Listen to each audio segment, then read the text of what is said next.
हम रिप्रेजेंट करते हैं national organisation of insurance pensioners. ये जो एलआईसी में सेवानिवृत्त पेंशनर्स और फैमिली पेंशनर्स है, उनकी हमारी एक संगठन है। ये नेशनल लेवल पे काम करती है और ये भारतीय मजदूर संघ से संलग्न है। इट इज़ अपडेट टू भारतीय मजदूर संघ। सो जो सेवा करने हैं पेंशनर्स की और फैमिली पेंशनर्स की, उसके बारे में ही हम ज़्यादा सोचते हैं। और हमारे तो बहुत सारे मुद्दे पेंडिंग है। और जो हमारा पेंशन का सिलसिला है, हमारा पेंशन नोटिफिकेशन 1995 में हुआ। उस वक्त 1/8/1987 में हमारा पेंशन अपडेशन हुआ था। सो उसके बाद में हमारा पेंशन बिल्कुल अपडेशन नहीं हुआ है। सो गत 37 ईयर्स से हमारा पेंशन अपडेशन नहीं हुआ है। ये बहुत बड़ा मुद्दा है और एक बहुत बड़ा इश्यू है। और ये इश्यू एलआईसी में पेंडिंग था और वो डीएफएस में पेंडिंग है। डीएफएस माने डिपार्टमेंट ऑफ फाइनेंशियल सर्विसेज। जो हमारे सब इश्यूज कंसिडर होते हैं, वो फाइनेंस मिनिस्ट्री में एक भाग है, मोटा भाग है फाइनेंशियल सेक्टर का। उसमें बैंकिंग का अलग रहता है और इंश्योरेंस का अलग रहता है। सो इंश्योरेंस विंग में हमारे सारे इश्यूज उधर पेंडिंग है।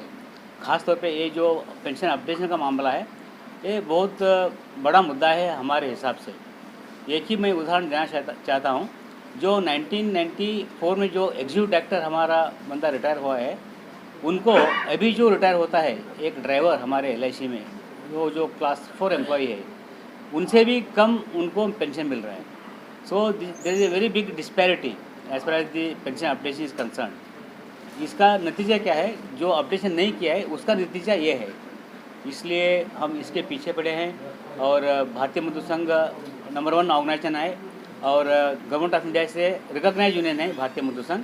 उनके ज़रिए हमने लास्ट मैडम सीतारामन से हमने एक अपॉइंटमेंट मांगी थी।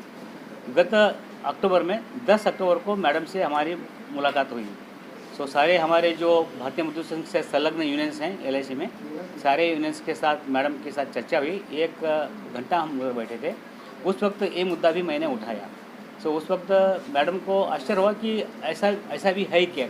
सो हमने पूरा ब्यौरा दिया था, कैलकुलेशन भी दिया था। जो हमारे नए डीएफएस सेक्रेटरी आए हैं मिस्टर नागराजू, वो भी बगल में बैठे थे और उनको भी मैंने सारा मामला एक्चुअली ईमेल किया था। सो उन्होंने भी कबूल किया कि हमें सब मिल गया है और ये सच है, जो मैं बोल रहा हूँ ये सच है करके मैडम को उन्होंने इशारा किया। सर, आपका जो ये मुद्दा है, ये कितने वर्षों से लंबित है और कितने कर्मचारी प्रभावित हैं? 37 साल से लंबित है। 37 साल, 37 ईयर्स।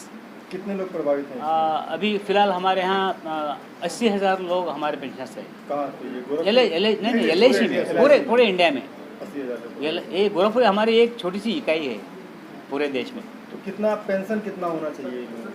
एक्चुअली जो अभी जो बेसिक रहता है ना, वो बेसिक पे हमें वो लाना चाहिए। उसको बोलते हैं अपडेशन ऑफ पेंशन, बोलते हैं उसको अपडेशन ऑफ पेंशन।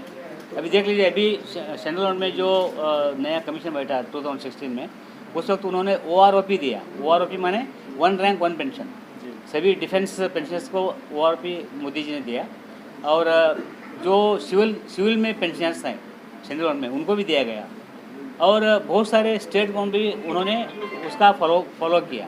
सरकार से आप अपनी मांगों को, सरकार के समक्ष अपनी मांगों को रखा आपने? हाँ, तो हम 2010 से पीछे पड़े हैं। मैं खुद 8 बार, मैं एक्चुअली 10 साल में, गत 10 साल में 8 बार मैं minister of state for finance को मिला हूँ और स्वर्गीय जेटली से मिला था।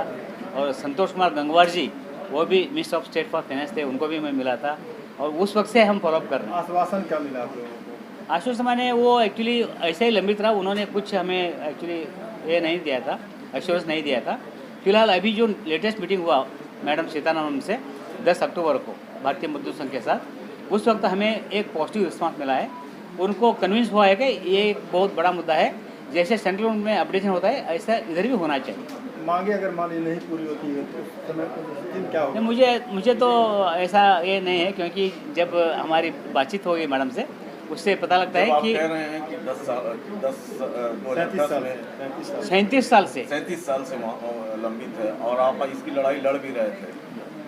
सरकार तो आपकी 14 से ही ये सरकार है, अभी तक नहीं मानी गई, तो आज आप कैसी उम्मीद लग रही है? देख लीजिए, ये हमारा पेंशनर्स का मुद्दा है।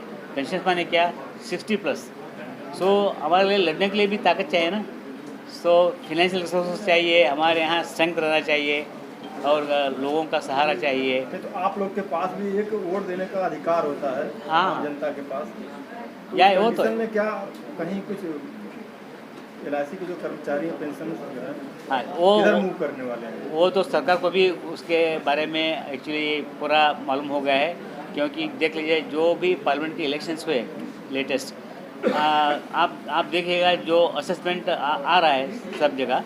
सो मध्यम वर्गीय जनों का कुछ सहारा उनको कम मिला, इसलिए मोदी जी को नंबर ऑफ एम्बिशंस कम मिले।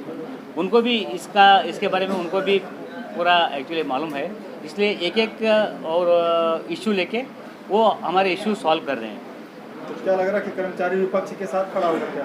हाँ, विपक्ष के साथ खड़ा होगा आगामी? नहीं, हम एक्चुअली हम जो BMS हैं, हम नॉन अलाइंड ऑर्गेनाइजेशन है, नॉन अलाइंड है, किसी पॉलिटिकल पार्टी के हम अपेंडिज नहीं है। आपका नाम सर? अशोक जोशी।